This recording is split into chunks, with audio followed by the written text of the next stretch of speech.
आप सभी भाई बहनों को जय मसीह की। मैं पास्टर अनिल कुमार एक बार फिर से अपना इस यूट्यूब चैनल पर आपका स्वागत करता हूं। मेरे प्रियो, आज का वचन परमेश्वर का आपके लिए प्रेरितों के काम उसका 8 अध्याय उसका 14 वचन से आज हम पढ़ेंगे। वचन में लिखा, जब प्रेरितों ने जो यरूशलेम में थे सुना कि सामरियों ने परमेश्वर का वचन मान लिया है, तो पतरस और यूहन्ना को उनके पास भेजा। उन्होंने जाकर उनके लिए प्रार्थना की कि वे पवित्र आत्मा पाएं। हालेलुया। मेरे प्रिय, परमेश्वर का वचन कह रहा है कि जब सामरियों के लोगों ने परमेश्वर का वचन मान लिया और ये बात चेलों को पता लगी, तो उन्होंने उनके पास पतरस और यूहन्ना को भेज दिया ताकि वे उनके लिए प्रार्थना करें और पवित्र आत्मा उनके ऊपर उतरे और वे पवित्र आत्मा का दान पाएं। हालेलुया।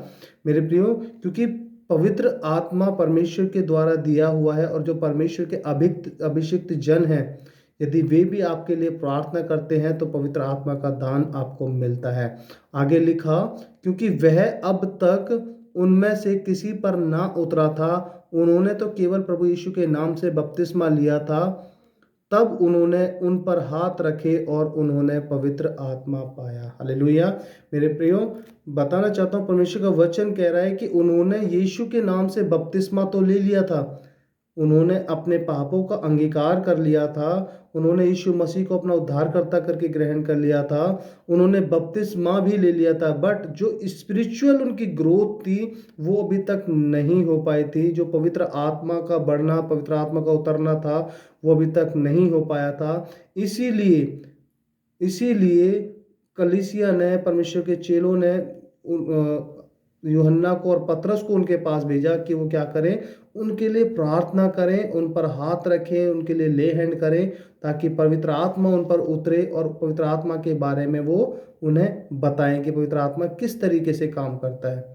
और आगे लिखा, 18 वचन में लिखा, जब शमौन ने देखा कि प्रेरितों के हाथ रखने से पवित्र आत्मा दिया जाता है, तो उनके पास रुपए लाकर कहा, यह अधिकार मुझे भी दो कि जिस किसी पर हाथ रखूं वह पवित्र आत्मा पाए।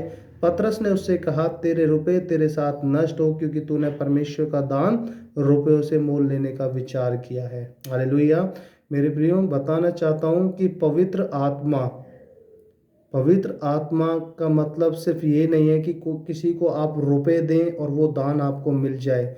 जैसे यहाँ पर ये शमौन था, एक जादूगर था, ये कहने लगा कि मैं आपको रुपए देता हूँ और मुझे भी ये दान दो कि मैं जिस पर हाथ रखूँ पवित्र आत्मा उस पर उतर आए। क्योंकि वो इसको कमाने के तरीके से देख रहा था कि ताकि मैं इससे बहुत अच्छा धन मैं कमा सकूँगा। क्योंकि पहले जो शमौन था वो एक जादूगर था और वो जादूगरी करके पैसा कमाता था, तो उसने सोचा कि ये मुझे चेलों से दान मिल जाए तो मैं इससे भी अच्छा पैसा कमा पाऊंगा। लेकिन पतरस ने क्या कहा, तेरे रुपए तेरे साथ नष्ट हो, क्योंकि तूने परमेश्वर का दान रुपयों से मोल लेने का विचार किया है।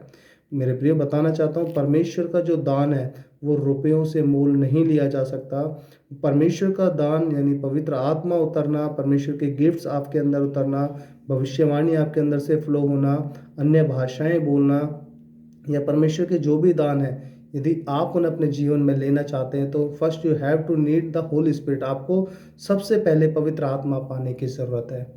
और जब आप कलीसिया के साथ संगति रखते हैं, जब आप अपने पास्टर से प्रेयर कराते हैं, आप जिन किसी के पास जाते हैं, अपोस्टल्स के पास जाते हैं या प्रोफेट्स के पास जाते हैं, जब आप उनसे ले हैंड कराते हैं और अपना परमेश्वर के प्रति अपना समर्पण करते हैं कि हाँ परमेश्वर, मैं अपना लाइफ आपके लिए डेडिकेट करता हूँ, तो पवित्र आत्मा का दान आपको मिलता है। तो पवित्र आत्मा आपके ऊपर उतर आता है और आपकी कलीसिया के जो पुरानी है वो आपको सिखाते हैं कि पवित्र आत्मा में आपको कैसे चलना चाहिए।